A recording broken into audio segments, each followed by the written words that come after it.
নমস্কার বন্ধুরা।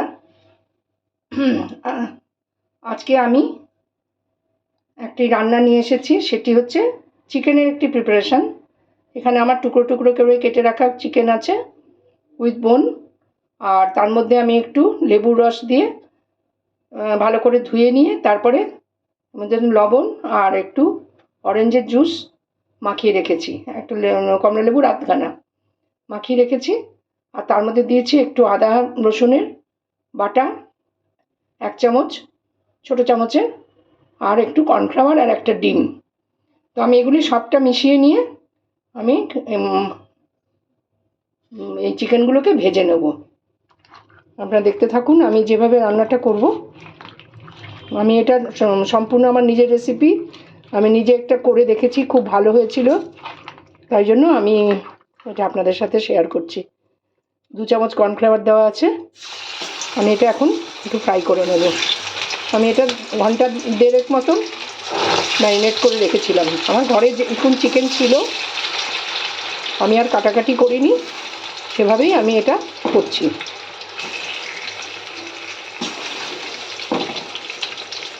আমি এটা 2 ব্যাচে ভেজে নেবো, মানে একসাথে দিলে ভালো হবে না।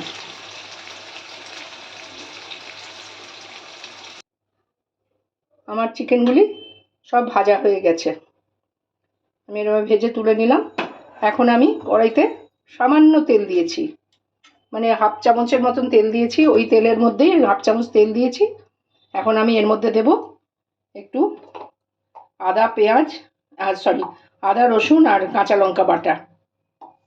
এগুলো কিন্তু পেস্ট করা আছে আমার, এই পেস্টটা আমি দিয়ে দিলাম।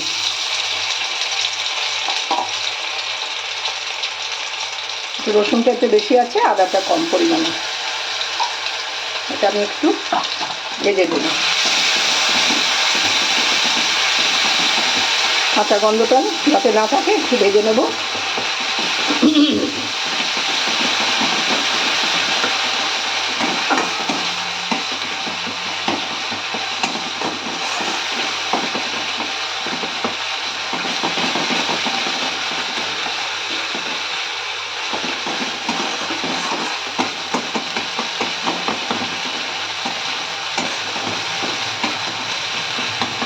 এটা একটু ঝাল ঝাল হবে,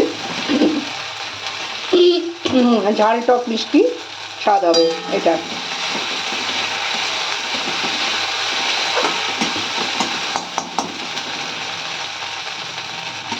কাঁচা গন্ধটা চলে গেছে। এবার আমি এর মধ্যে দিলাম কাঁচা লঙ্কা, 4টে কাঁচা লঙ্কা কুচিয়ে দিলাম। আর দেব এখানে আমার আছে পেঁয়াজ আর ক্যাপসিকাম। পেঁয়াজ দিলাম, একটু বড় বড় ডুবো ডুবো করে কাটা ক্যাপসিকাম আর স্প্রিং অনিয়ন দিলাম। আর এখানে একটু কুড়োনো গাজর আছে, আমি বলছি এরপরে এই গাজরের রসটা আমি পরে দেব। আধখানা গাজরের রস আর আধখানা কমলা লেবুর রস, এটা আমি করে রেখেছি। এটা আমি রান্নায় পরে মেশাবো, এটা আমি এখানে করে রেখেছি। আর সেই যে গাজরের কুড়োনোটা আছে ওটা আমি নষ্ট করবো না, ওটা আমি এর মধ্যে দিয়ে দেবো, খেতেও ভালো হবে আর জিনিসটাও নষ্ট হবে না। এখন আমি বেশি তো ভাজা হবে না, একটু ক্রাঞ্চি ভাব থাকবে। এখন আমি এর মধ্যে লবণ দিলাম। আগে আমি ভাজাতে লবণ দিয়েছি, এই জন্য একটু দেখে লবণটা দিতে হবে।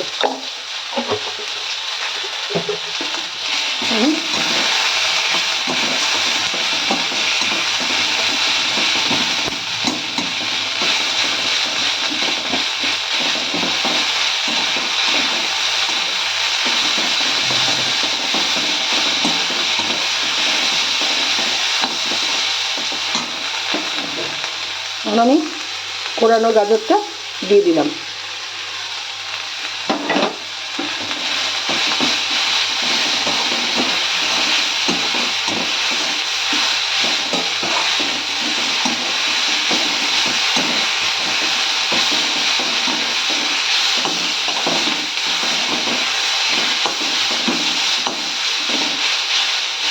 এখন এটা একটু হালকা ভেজে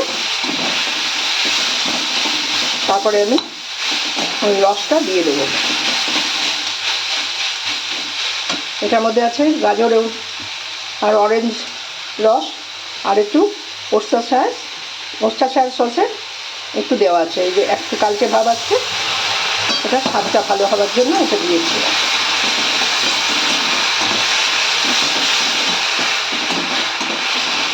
দিয়ে এখন একটু নেড়ে ছেড়ে আমি পরে চিকেনটা দেবো। আমার এটি হয়ে গিয়েছে প্রায়। এখন আমি এর মধ্যে দেব 1/2 চামচ গোলমরিচের গুঁড়ো দিয়ে এখন আমি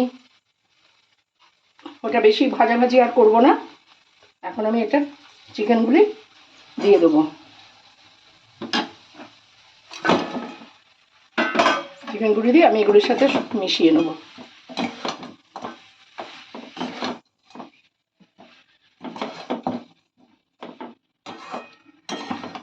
তরকারি সবুজটা রয়েছে, সবুজ ভাবটা থাকলে খেতেও ভালো লাগে।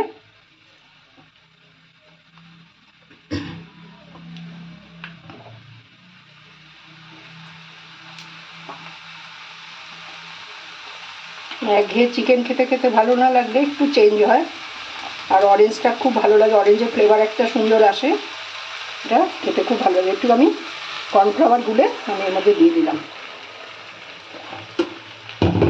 1 চামচ কর্নফ্লাওয়ার দিয়ে দিলাম।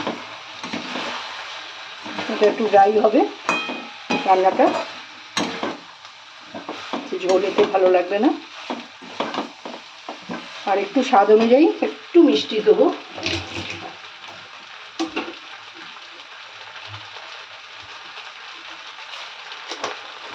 কারণ সসটা দিয়েছি, সসের মধ্যে একটু টক ভাব আছে, সামান্য একটু চিনি দেবো।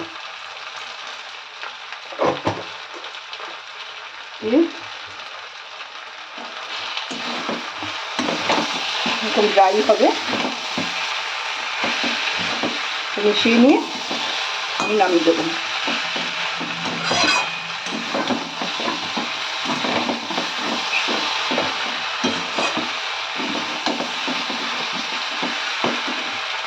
রান্নাটি হয়ে গেছে, এখন আমি নামিয়ে দেবো।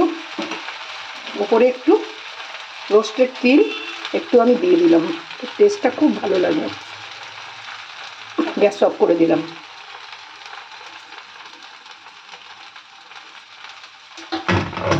আর দেবো একটু স্প্রিং অনিয়ন।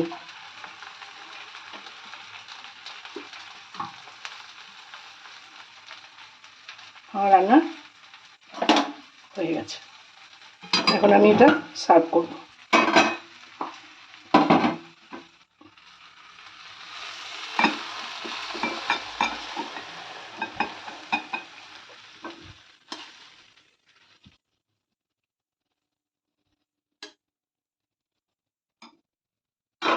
এভাবে সার্ভ করব।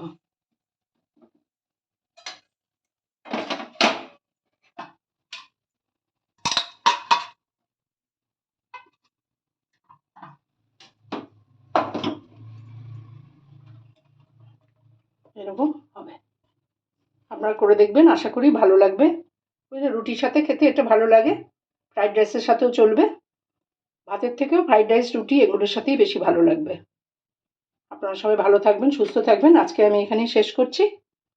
আপনারা এটা তৈরি করে দেখবেন। নমস্কার নেবেন।